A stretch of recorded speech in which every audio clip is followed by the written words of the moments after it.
Are we actually buying the real deal? And what is the point behind the message that you're getting at the moment? And is the Chinese government behind that as well? I would argue that he's, in a lot of ways, probably right.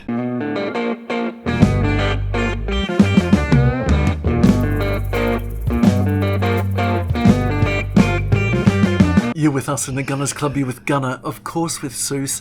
I tell you what's doing the rounds at the moment on TikTok and YouTube. It's a purported businessman in China standing in front of, let's say, a production factory for luxury handbags, supposedly from France, from Italy, from Spain. And he's telling the world that what we're buying and what we believe are fashionable luxury accessories are dupes that are manufactured in China. So I thought I'd have a little bit of a talk with you today about it. What motivates people to buy luxury goods? What is a luxury good? Are we actually buying the real deal? And what is the point behind the message that you're getting at the moment on TikTok? And is the Chinese government behind that as well? But I would argue that he's, in a lot of ways, probably right. Because these big brands tend to outsource their manufacturing to China for obvious reasons, to save money, because their manufacturing is so much cheaper. So let's have a talk about that. For a start, what is a luxury good? And we'll talk through the segmentations and what's actually been manufactured, perhaps offshore, and what's been manufactured in what we believe is a country of origin, the heritage. You're right. If you purchase a good manufactured in China, it's going to be an awful lot cheaper. And often the specs are there as to what the standard is supposed to be. But you see they're limited as to what they can produce by the budget that they've got to produce it. Now in 2049, it'll be the 100th anniversary of the Chinese Communist Party, and what they expect to be at, the stage they expect to be at, is beyond merely manufacturing, but owning intellectual properties. And owning marks, owning brands, and running a service economy to a large extent as well. In terms of manufacturing, a lot of the profit is to be held in owning the brand. If you own the brand Adidas, you make a higher margin out of the brand than you do manufacturing a sneaker in China or Vietnam, for example. To say something is made in a particular country is an interesting thing because it depends on the legislation in your particular country. But essentially what we take it to mean is that a final, large, transformative piece of work takes part in the country which is stamped on the goods. So if you think of something like Louis Vuitton, for example, the first thing you see if you buy Louis Vuitton is the bag. They're telling you the fashion house, and then it's got Paris written on it as well, and that means a great deal. That logo that you're paying for, it tells other people, hey, I'm driving this BMW, and you're not. Yeah, I can afford it, you can't. Here we are. Basically. And some fashion houses and designers go one step further. The endless wait lists for a Rolex watch where you could roll up at the shop and they might cordon it off. I'm sorry, the shop is full at the moment, you can't get in. And then when you do get in, the models have display purposes only written there. The idea of buying a Birkin bag, for example, and being told that you're not on the list, you have to have a trading relationship with us.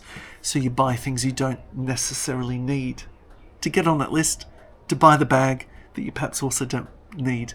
But at Louis Vuitton, we believe that they are largely manufactured in the country where you believe they're made, right? So in France, essentially.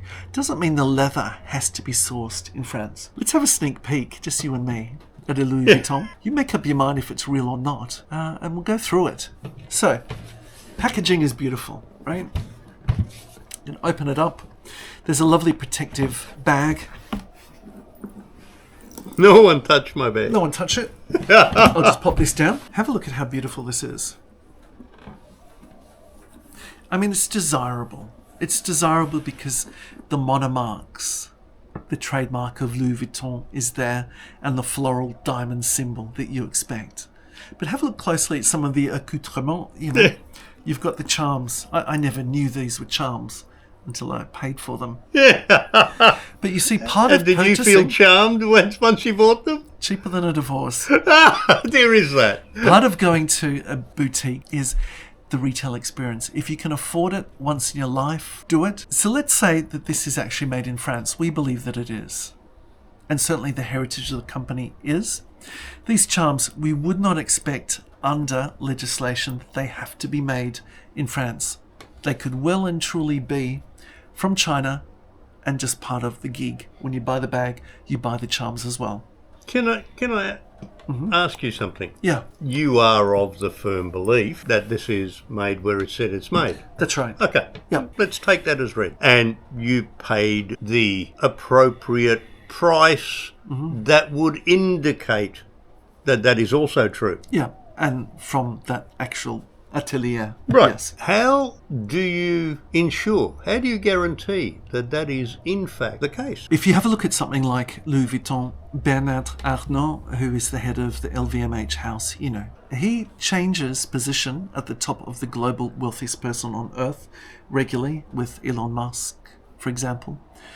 Net worth, Bernard Arnault, of about 200 million US.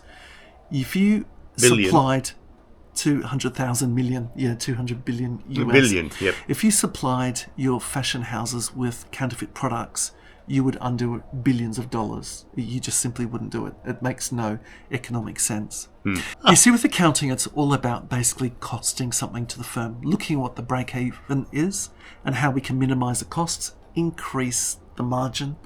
And then if you've got a savvy CEO, the CEO will then look at that economic model and say, how do we then blow that out of proportion and go absolutely mega in size? What makes people desire these things? They want something which is a reflection of an achievement in their life, whether that's just where they see themselves as being at that point or where they want to see themselves as being as well. It's a status symbol.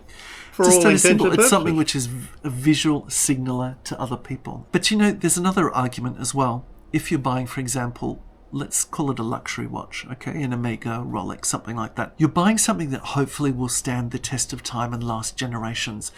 If you're looking at your impact upon the earth, well, hopefully you're actually making less impact by buying goods which you can pass on to the next generation. Now, this is what I wanted to work out, and I've thought about it.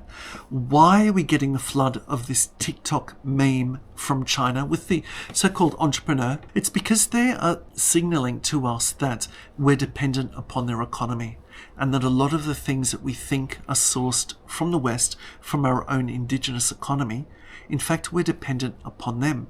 So in fact, when you're having to pay a tax, a tariff for something which you're importing, rally against your government because you're being tariffed for purchasing something which is your inalienable right to buy a quality piece. You see, it's a way of subverting the economy and the government in which you trust.